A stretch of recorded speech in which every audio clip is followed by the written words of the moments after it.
A couple years ago, you were involved with the Young America's Foundation, and are you still involved with them? As a speaker, yes. Okay. So during the Bush years, I saw interviews where you said you were with the Young America's Foundation supporting President Bush to defeat terrorists. What's Young America's Foundation doing today, or what are you doing in terms of defeating terrorists now that Barack Obama is president? We are encouraging. Well, what quote are you talking about in particular? When you were talking to Chris Matthews a couple years ago. Chris. Oh, okay. It was about 5 years ago.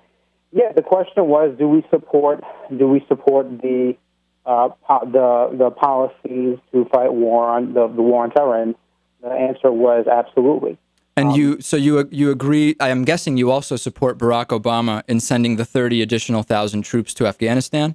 I do. I think though there shouldn't be the type of restrictions he put on them, not knowing how it's going to happen 2 years down the line. So I think he should be applauded.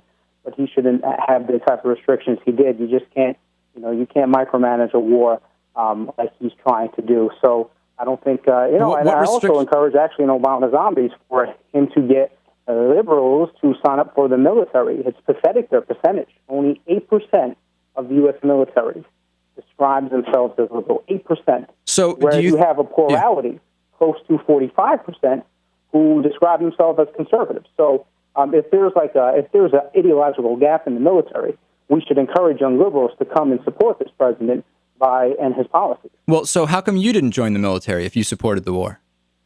Well, I think that's a non sequitur. Do you support gay marriage? Yeah, of course. You do. Are you gay? No. Okay. So, in fact, the only way you can support gay marriage by your logic is if you get tailpiped by another dude. No, I disagree with you. I think that if I'm not gay, I can still actively support gay marriage and fight the fight for those that are gay. But that's my point. You can actively support.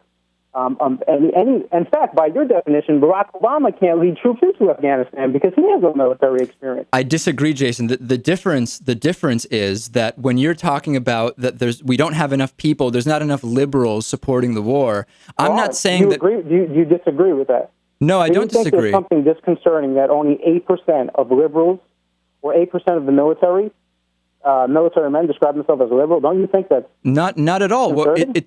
What it's assigned to me. Conservatives bearing the brunt over in Iraq and Afghanistan. I'm fine with those that support the actions bearing the brunt. If you're saying liberals don't, well, maybe I could find a statistic saying those that are 31 to 32 and a half also are underrepresented in the military. That doesn't mean we need to go out and push those that are that age. Whoever wants to support this war can do it, and it doesn't sound like you have put your name into the hat. You just asked me, and you have a very, very short memory. You just asked me, because I did support George W. Bush, why wasn't I fighting over Iraq? No, I turned the question on you, and I said, by that same standard, Barack Obama should not be fighting over in Afghanistan because he has no military experience. It seems like we both agree you can support a policy without actively engaging in it. I'm saying liberals make up a pathetic percentage of the U.S. military, which is irrefutable. Much the same way that the KKK makes up a small percentage of those supporting gay marriage, right? I mean, what are we talking about? George W. Bush didn't fight it. He wasn't in the military, right? I don't know, Jason. I'll tell you, this isn't making any sense to me. What polling company did that? I'm sorry? The polling company, I'm talking about a Military Times poll that's been conducted every year, has many different questions, but one is the logical breakdown of the military. Yeah. Liberals make up 8%. Conservatives make up 45%, the rest are independent. So what that says to me, Jason, of the U.S. military. What that says to me, it's pathetic that there are only 8% describe liberals. It's a pathetic percentage. And you had me go talk about a poll about some non-existent theoretical poll in your head about gay marriage and KKK? Jason, all it says to me is that liberals... Jason, hold on a second. Critical thinking in class? Jason. You're making a bridge that doesn't exist, brother. Jason, can I get a question in? Go ahead, dude. It's your show. Yeah, thank you. All it says to me that there aren't a lot of liberals in the military is that liberals don't agree with the policy of the military, and therefore they're not going to fight. It doesn't seem alarming in any way, does it? It does seem alarming that you have such a swath of... No, here is what the alarming thing is the leap of logic where liberals try to say to every young conservative, oh, you support these policies in Iraq. or you support the president in his initiative in Afghanistan. So why aren't you there? So who should fight then, if not you? Bear the brunt. Nearly the majority brunt of those in the armed forces to begin with. So, but Jason, then why should liberals? It's the left. Why should liberals? Doesn't even scratch 10%.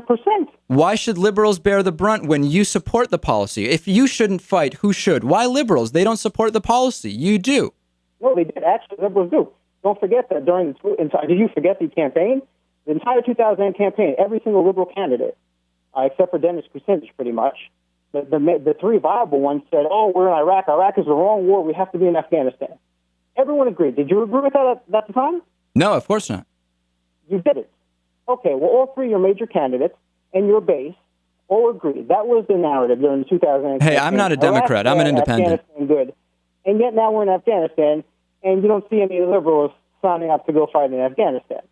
So it was more politics than actual conviction. I don't think it was. You know, liberals. But I'm an independent, by the way, and I'm playing devil's advocate here with you a little bit. But honestly, liberals did not support Barack Obama's decision to send 30,000 more troops, even if they voted for him. You know, I wish that was the narrative of the entire campaign. You had every single pundit, certainly on television, and writing their op-eds and on the radio, whatever talk radio shows that do exist on the left.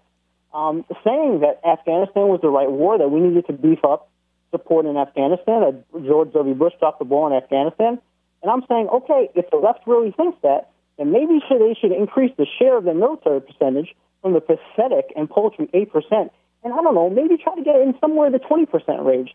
It would still be way behind conservatives who are going over to fight. All right, I think Jason, if you really support it, then yeah. I'm going to apply the same standards you apply to us. If you say that every young conservative needs to go over to Iraq, well, why don't we just maybe jack up the percentage for the left a little bit over in Afghanistan? Jason Mattera, I think we're going to have to agree to disagree. Obama's Zombies is the book. I enjoyed it. I don't agree with it, but I do recommend people check it out. Obama Zombies. Jason Mattera, thanks for calling in today.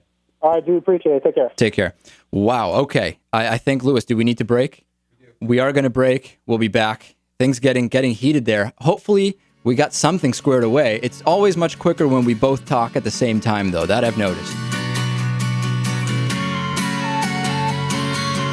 You've been listening to Midweek Politics with Dave Pakman.